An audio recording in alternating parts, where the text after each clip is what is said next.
నమస్తే welcome to Maneru news. ముందుగా bulletin headlines. ప్రజావాణికి ఫిర్యాదుల వెల్లువ, కలెక్టర్కు బాధితుల గోడు.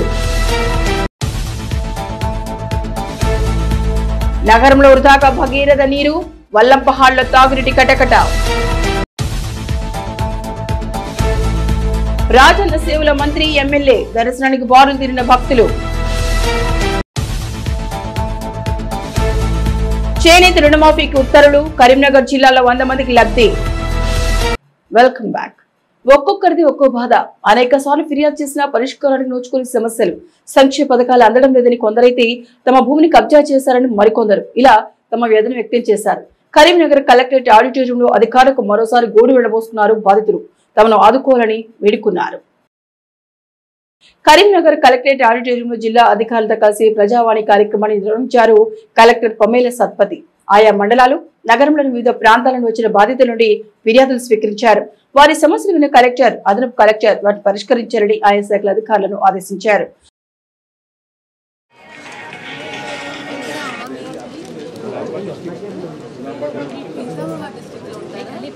నిజామాబాద్ డిస్ట్రిక్ట్ నుంచి ఇటు ఎందుకు వచ్చారమ్మా? కొడుకులు ఇక్కడే ఉన్నారా? కొడుకు పిల్లలు ఇల్లు ఉన్నారు. తను నిజామాబాద్ డిస్ట్రిక్ట్, మరి పర్వాలేదు, మన ఓల్డేజ్ హోమ్లో పెట్టేస్తాను, అవసరం లేదు. They are not looking after her, అది మేము చూసుకుంటాము. నిజామాబాద్ నుంచి కరీంనగర్ ఎలా వచ్చారమ్మా? కొడుకు దొరికి వచ్చిందమ్మా. వాళ్ళకి మేము చూసుకుంటాం. ఒకసారి డాక్టర్ జీవితో మాట్లాడి ఫిజియోథెరపీ కానీ ఇంకా ఏదైనా అవసరం పడుతుంది. జిల్లాలోని వివిధ ప్రాంతాల నుండి వచ్చిన వారిలో ఒక్కొక్కరిది ఒక్కో వ్యధ. మానసిక దివ్యాంగులైన కూతురుతో పాటు నిరుపేద కుటుంబం కావడం వల్ల తమకు ఎక్కడా ఇల్లు అద్దెకి ఇవ్వడం లేదని ఆవేదన వ్యక్తం చేశారు. నగరానికి చెందిన మున్వర్ పాషా మానవ హక్కుల కమిషన్ ఆదేశాలు జారీ చేసిన అధికారులు డబుల్ బెడ్రూమ్ మంజూరు చేయడం లేదని ఆందోళన వ్యక్తం చేశారు. తన కుమారుడైన సురేష్ పక్షపాతంతో బాధపడుతున్నాడని, పెన్షన్ మంజూరు చేయాలని హుజూరాబాద్ మండల తుమ్మలపల్లికి చెందిన భాగ్యలక్ష్మి కలెక్టర్ వేడుకుంది. చాలా ఆఫీసర్ల చుట్టూ ఎన్నో అధికారుల చుట్టూ తిరిగాను డబుల్ బెడ్రూమ్ కోసం. ఇటువంటి పేపర్లకు చూసి ఇల్లు కిరాయికి ఎవరు ఇవ్వడం లేదు. ప్రభుత్వం కానీ మన ప్రభుత్వం వీళ్ళకు దయచూసి వీళ్ళకు ఒక డబుల్ బెడ్రూమ్ కేటాయించమని ఒకటి THSRCలో ఒక అప్లికేషన్ పెట్టాను. వాళ్ళు ఆర్డర్ కాపీ ఇచ్చారు. ఆర్డర్ కాపీ ఇప్పటివరకు ఇంప్లిమెంట్ లేదు. 2020లో వాళ్ళు ఆర్డర్ కాపీ ఇచ్చారు, అది ఇంతవరకు ఇంప్లిమెంట్ లేదు. దయచేసి ఈ ప్రభుత్వం అయినా ఇవ్వగలుగుతారని నేను ప్రభుత్వానికి కోరుచున్నాను. ఇటువంటి నాకు 2 బిడ్డలు, పెద్ద కూతురేమో మానసిక వికలాంగులు, చిన్న కూతురేమో ఇప్పుడు 8th క్లాస్ చదువుతుంది. దయచేసి నా పాపకు ఎట్టి పరిస్థితుల్లో డబుల్ బెడ్రూమ్ ఇప్పించగలని నా యొక్క కొడుకు సురేష్. నా పేరు భాగ్యలక్ష్మి. మా ఊరు తుమ్మనపల్లి, మండల్ హుజూరాబాదు. ఆయనకి 2 పిల్లలు. ఇదే ఏం పని లేదు, వట్టిగానే ఉన్నారు. వాళ్ళ దోస్తులు సాయం చేస్తే 3 లక్షల దాకా ఖర్చు అయింది. అది మాకేమన్నా మేడం సాయం చేస్తుందని వచ్చినాము. ఆయనకు పింఛను ఈ డబ్బుల సాయం పిల్లలకి ఏమన్నా చేయాలి మేడం అని వచ్చినాం. ప్రభుత్వ స్థలాన్ని కబ్జా చేసి ఇదేమని అడిగితే తనపై అట్రాసిటీ కేసు పెట్టారని మానకొండూరు మండలం పోచంపల్లికి చెందిన కోమల శంకర్ ఆందోళన వ్యక్తం చేశారు. తనను బెదిరింపులకు గురి చేస్తున్న వారి నుండి రక్షణ కల్పించాలని, ప్రభుత్వ స్థలాన్ని పరిరక్షించాలని కలెక్టర్ కోరాడు. ఆయన రామడుగు మండల కేంద్రానికి చెందిన గండి రామేశంది ఇదే సమస్య. మాజీ సర్పంచ్ భర్త స్థలాన్ని కబ్జా చేసి బెదిరింపులకు గురి చేస్తున్నాడని ఆయన ఆరోపించారు. అధికారులు కూడా పట్టించుకొని దాన్ని సుదర్శన్ బోర్డుకు రాసి వెంటనే దాని మీద అధికారులు చర్య తీసుకొని వెంటనే అక్కడ తొలగిస్తేనే మేము బతకాలుతాం. లేకపోతే మాకు ఈ 5 ఏళ్ళ నుంచి మమ్మల్ని ఇబ్బంది పెట్టి నన్ను నాన్న బూతులు తిట్టి, నన్ను కొట్టి, మా భార్యను తిట్టి నా మీద కేసులు పెట్టిస్తారు. నన్ను నా భార్యను గొడవ కొడుతున్న కేసులు పెట్టారు. నా మీద SC/ST యాక్ట్ కింద కేసు పెట్టారు. అట్లా కూడా 5 ఏళ్ళ నుంచి కోర్టు చుట్టూ తిరుగుతున్నా. ఈ కోర్టు తిరిగినా అని నాకు ఎవరు మళ్ళీ దాన్ని నేను రజ అవుతామని నచ్చారు. అట్లా కూడా రజ అయితే లేరు. మరి నన్ను అధికార పార్టీ TRS అధికారంలో ఉన్నప్పుడు ఆయన అధికార పార్టీ వాడు కాబట్టి మరి నన్ను ఇటంగా ఇబ్బంది పెడుతుడు. ఇప్పటికైనా అధికారులు మమ్మల్ని దృష్టిలో పెట్టుకొని దాన్ని వెంటనే మా ఇబ్బందులు ఆలోచించి మా పేదవారిపై కనికరించి నా మీద ST/ST కేసు పెట్టి గవర్నమెంట్ ల్యాండ్ అని నా ఇల్లు తొలగించి అలా పీడ ప్రాంగణం చెట్లు అటో స్థలం చెట్లు పెడతామని కేటాయించి చెట్లకు తప్పి మళ్ళీ 4 దాన్ని గుడిసెలు వేసారు, రేకుల షెడ్ వేసారు. రేకుల షెడ్ వేసినాక తర్వాత ఏమైందంటే నా మీద ST/ST కేసు పెట్టి వాళ్ళు నన్ను ఇబ్బంది పెట్టుకుంటూ 2 సంవత్సరాల కాడికి వెళ్ళి ఆ భూమి ఆక్రమించి హాలిడే రోజులు గవర్నమెంట్ హాలిడే ఉన్న రోజులల్లా ఇండ్లు కట్టుకుంటూ 110/59 ల్యాండ్లో 110/59 ఆ ల్యాండ్లో ఇల్లు కట్టుకుంటూ నన్ను బెదిరిస్తూ అలా ఇల్లు కడతా ఉన్నాను. కరీంనగర్ మున్సిపల్ కార్పొరేషన్ లో గ్రామాలు విలీనమైన నేపథ్యంలో ఎస్సీ రిజర్వేషన్లను పెంచాలని కిసాన్ నగర్ చెందిన కీర్తి కుమార్ జిల్లా కలెక్టర్ కోరారు. ప్రజావాణిలో మున్సిపల్ ఇన్ఛార్జ్ చైర్పర్సన్ అయిన కలెక్టర్ పమేల సత్పత్ కి వినతి పత్రాన్ని అందజేశారు. కాగా నగరపాలక సంస్థలో డివిజన్ల విభజన పారదర్శకంగా చేయాలని ఎండీ అన్వర్ కలెక్టర్ కోరారు. 2019లో అప్పటి బీఆర్ఎస్ ప్రభుత్వం ఇష్టానుసారంగా డివిజన్లను విభజించడం వల్ల ప్రజలు తీవ్ర ఇబ్బందులు ఎదుర్కొంటున్నారని ఆందోళన వ్యక్తం చేశారు. ఏ విధంగా అయితే పారదర్శకంగా ఏ విధంగా అయితే డీలిమిటేషన్ చేయాలి, మున్సిపల్ యాక్ట్ 2019 ప్రకారం ఏ విధంగా అయితే చేయాలి ఆ విధంగా చేయాలి కోరుకుంటున్నాను. రాజకీయ నాయకులకు ఒత్తిళ్లు వచ్చినా కూడా తలొగ్గకుండా పారదర్శకంగా చేయాలని కోరుకుంటున్నాను. గతంలో టీఆర్ఎస్ నాయకులు ఇష్టం వచ్చినట్టు చేయడం జరిగింది. వాళ్ళు 4-5 సార్లు ఎట్లా గెలుస్తారంటే దొంగ ఓట్లు కూడా ఉన్నాయి వాళ్ళ దగ్గర.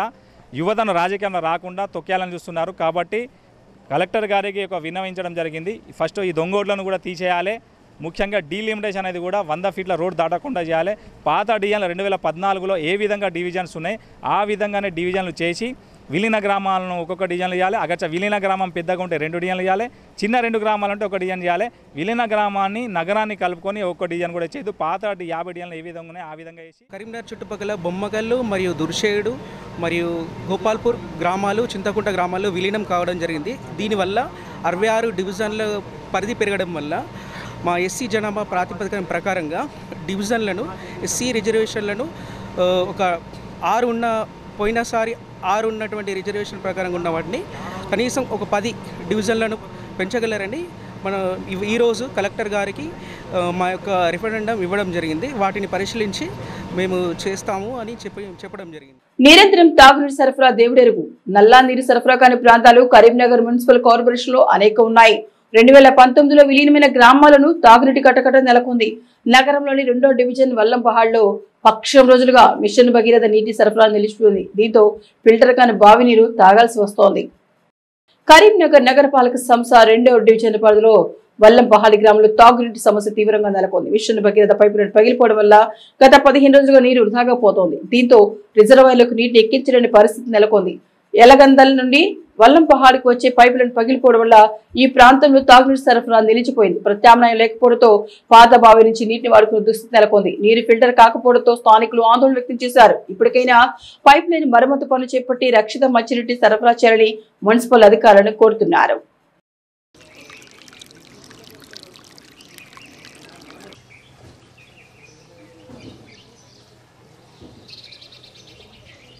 గ్రామంలో ఉన్నటువంటి వాటర్ ట్యాంకీ దగ్గర మిషన్ భగీరథ పైపు లీక్ అయింది. 15-20 రోజులు అవుతుంది. నీళ్ళు లేక బాగా ప్రాబ్లం అవుతుంది. వచ్చేది వేసవికాలము. మరి అందరూ దీని మీద ఉన్నటువంటి అధికారులు శ్రద్ధ తీసుకొని వాటర్ సప్లై చేయాలి. ఇంతకుముందు మోటార్ కాలిపోయి కూడా 8 రోజులు అయింది, నీళ్ళు రాలేదు ఎవరికి. అందుకొరకు జాగ్రత్తగా వచ్చేది ఎండాకాలం వాటర్ సప్లై మంచిగా చేయాలని కమిషనర్ కానీ లేకపోతే మున్సిపాలిటీ సిబ్బంది కానీ కోరుతున్నాము. దక్షిణ కాశీ క్షేత్రంగా విలసిల్లే వేములవాడ శ్రీ రాజరాజేశ్వర స్వామి ఆలయానికి సోమవారం భక్తులు పోటెత్తారు. స్వామివారిని పలువురు ప్రముఖులు దర్శించుకుని మొక్కులు చెల్లించుకున్నారు. రాష్ట్ర బీసీ సంక్షేమ రవాణా శాఖ మంత్రి పొన్నం ప్రభాకర్, రాజేంద్ర నగర్ ఎమ్మెల్యే ప్రకాశ్ గౌడ్ స్వామివారిని దర్శించుకున్నారు. ఈ సందర్భంగా వారికి ఆలయ అర్చకులు ఆశీర్వదించి తీర్థ ప్రసాదాలు అందజేశారు. రాజన్న సిరిసిల్ల జిల్లా వేములవాడ శ్రీ రాజరాజేశ్వర స్వామి ఆలయ భక్తులతో కిటకిటలాడింది. సోమవారం తెల్లవారుజామున క్యూలైన్లో భక్తులు బారులు తిరిగారు. ధర్మగుండంలో స్నానాలు చేసి కోడి మొక్కులు చెల్లించుకొని స్వామివారిని దర్శించుకున్నారు.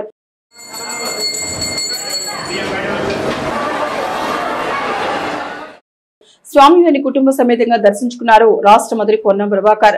ఆలయ అధికారులు మంత్రికి స్వాగతం పలికారు. కోడెల మొక్కులు చెల్లించుకున్న అనంతరం స్వామివారిని దర్శించుకున్నారు పొన్నం కుటుంబ సభ్యులు. అనంతరం ఆలయ అర్చకులు వారిని ఆశీర్వదించి తీర్థ ప్రసాదాలు అందజేశారు.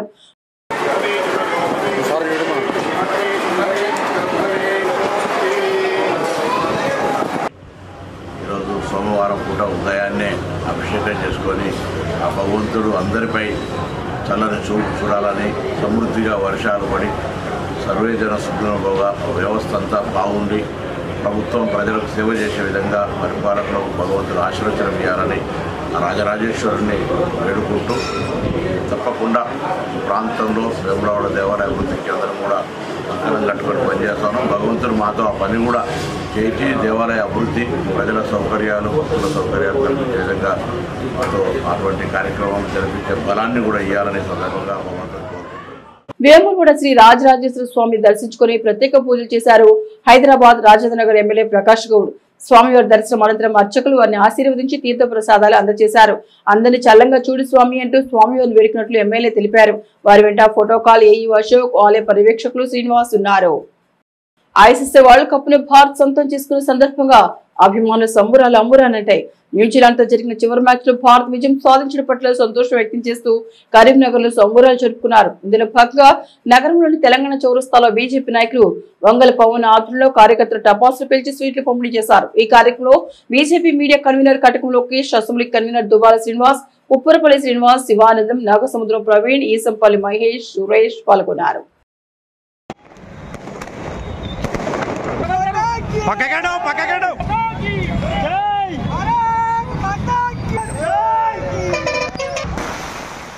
తెలంగాణలో అత్యంత గడ్డు పరిస్థితుల్లో కొట్టుమిట్టాడుతున్న చేనేత పరిశ్రమకు జవసత్వాలు అందించేందుకు కాంగ్రెస్ ప్రభుత్వం చర్యలు చేపట్టింది. ఇందుకు గాను కీలక నిర్ణయం తీసుకుంది. అప్పులులో కొట్టుమిట్టాడుతున్న చేనేత కార్మికులకు రుణ విముక్తిని కల్పించింది సర్కార్. ఇప్పటికే రైతు రుణమాఫీ ప్రకటించిన ప్రభుత్వం తాజాగా చేనేత రుణమాఫీ జీవో నంబర్ జారీ చేయడం వల్ల నేతన్నలలో సంతోషం వెల్లివిరుస్తోంది. గత సెప్టెంబర్ 9న ఇచ్చిన హామీ మేరకు నిన్న జీవో జారీ చేసింది రేవంత్ సర్కార్. నేతన్నలకు ₹1,00,000 లోపు రుణాలను మాఫీ చేస్తూ ఉత్తర్వులు జారీ చేసింది తెలంగాణ ప్రభుత్వం. జీవో నంబర్ 56ను జారీ చేసిన సర్కార్ ఇందుకు 33 కోట్లను విడుదల చేసింది. 2017 ఏప్రిల్ 1 నుంచి 2024 మార్చి 31 వరకు రుణాలున్న వారికి ఈ మాఫీ వర్తిస్తుంది. దీని ద్వారా తెలంగాణలోని 5,691 మంది చేనేత కార్మికులకు లబ్ధి చేకూరనుంది. చేనేత కార్మికులకు రుణమాఫీ చేస్తున్నట్లు గత సెప్టెంబర్ 9న హైదరాబాద్ లోని ఓ కార్యక్రమంలో సీఎం రేవంత్ రెడ్డి ప్రకటించిన విషయం తెలిసిందే. ఇందుకు అనుగుణంగా చేనేత జౌళి శాఖ అధికారులు లబ్ధిదారుల వివరాలు సేకరించారు. ఇందులో భాగంగా మొత్తం 5,691 మందికి వ్యక్తిగత రుణాలు ఉన్నట్లు గుర్తించిన అధికారులు ప్రభుత్వానికి నివేదిక ఇవ్వడంతో ఇందుకు అవసరమయ్యే 33 కోట్ల నిధులను విడుదల చేసింది. చేనేత రుణమాఫీ వల్ల ఎక్కువగా నల్గొండ, మహబూబ్ నగర్ ఉమ్మడి జిల్లాలో చేనేత కార్మికులకు లబ్ధి చేకూరనుంది. చేనేత వ్యక్తిగత రుణమాఫీ వల్ల కరీంనగర్ జిల్లాలో సుమారు 100 మంది వరకు లబ్ధి చేకూరే అవకాశాలున్నాయి. ఈ జిల్లాలో ఎక్కువగా సహకార సంఘాల పరిధిలోని కార్మికులు ఎక్కువగా ఉండడం వల్ల వ్యక్తిగత రుణాలు పొందలేదు. ఉమ్మడి కరీంనగర్ జిల్లాలో 36 చేనేత సహకార సంఘాలున్నాయి. ఇందులో క్యాష్ క్రెడిట్ ద్వారా సహకార బ్యాంకులు సుమారు 7 కోట్ల రుణాలు పొందాయి. క్యాష్ క్రెడిట్ రుణాలు కూడా మాఫీ చేయాలని సంఘాల ప్రతినిధులు ప్రభుత్వాన్ని కోరుతున్నాయి. 2004లో ఉమ్మడి ఏపీలో అప్పటి వైఎస్ ప్రభుత్వం 327 కోట్ల చేనేత రుణాలు మాఫీ చేసింది. దీంతో అప్పుడు 3 లక్షల మంది చేనేత కార్మికులకు మేలు జరిగింది. తాజాగా రేవంత్ సర్కార్ రుణమాఫీ చేయడం వల్ల కార్మికులు సంతోషం వ్యక్తమవుతోంది. ఎస్సీ వర్గీకరణ చట్టం అయ్యే వరకు గ్రూప్ ఫలితాలు విడుదల చేయొద్దని ప్రభుత్వాన్ని డిమాండ్ చేశారు ఎంఆర్పీఎస్ ప్రతినిధులు. కరీంనగర్ కలెక్టరేట్ ఎదుట ఆ సంఘం చేపట్టిన రిలే దీక్షలు 2వ రోజు కొనసాగాయి. ఈ సందర్భంగా వారు మాట్లాడుతూ ఎస్సీ వర్గీకరణ అయ్యాకే ఫలితాలు విడుదల చేస్తామని సీఎం రేవంత్ రెడ్డి ఒకవైపు చెబుతూనే మరోవైపు గ్రూప్ ఫలితాలు విడుదల చేసేందుకు ప్రయత్నం చేస్తున్నారని ఆరోపించారు. ఈ చర్యను వెంటనే ఉపసంహరించుకోవాలని, లేని పక్షంలో తమ సత్తా ఏంటో చూపిస్తామని హెచ్చరించారు. ఈ దీక్షలో ఎంఆర్పీఎస్ జిల్లా అధికార ప్రతినిధి తుంగ ఆంజనేయులు, గోష్కి శంకర్ తదితరులు పాల్గొన్నారు. విడుదల చేసే ప్రయత్నం చేస్తున్నాడు. దయచేసి మాదిగలకు అనుకూలమంటూ మాట్లాడుతూ మాదిగల మాటలకు తలొగ్గి నువ్వు ఈ గ్రూప్ 1 గ్రూప్ 2 ఫలితాలు గిట్లా విడుదల చేసినట్టు అయ్యేది ఉంటే మా మాదిగల సత్తేందో మేము మా గౌరవశ్రీ మందకృష్ణ మాదిగ గారి ఆదేశాల మేరకు మేము ఏ ఉద్యమానికైనా కానీ ముందుంటాం.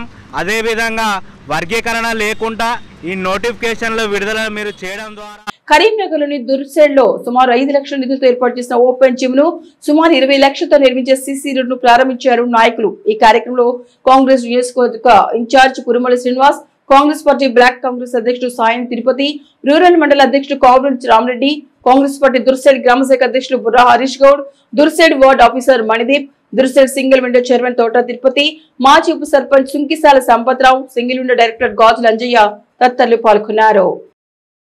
ఇక బులెటిన్ ముగించే హెడ్లైన్స్ మరొకసారి.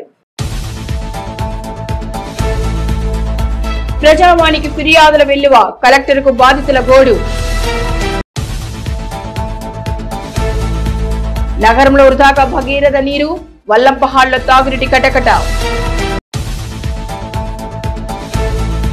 రాజన్న సేవల మంత్రి, ఎమ్మెల్యే దర్శనానికి బారులు తీరిన భక్తులు. చేనేత రుణమాఫీకి ఉత్తర్వులు, కరీంనగర్ జిల్లాలో 100 మందికి లబ్ధి.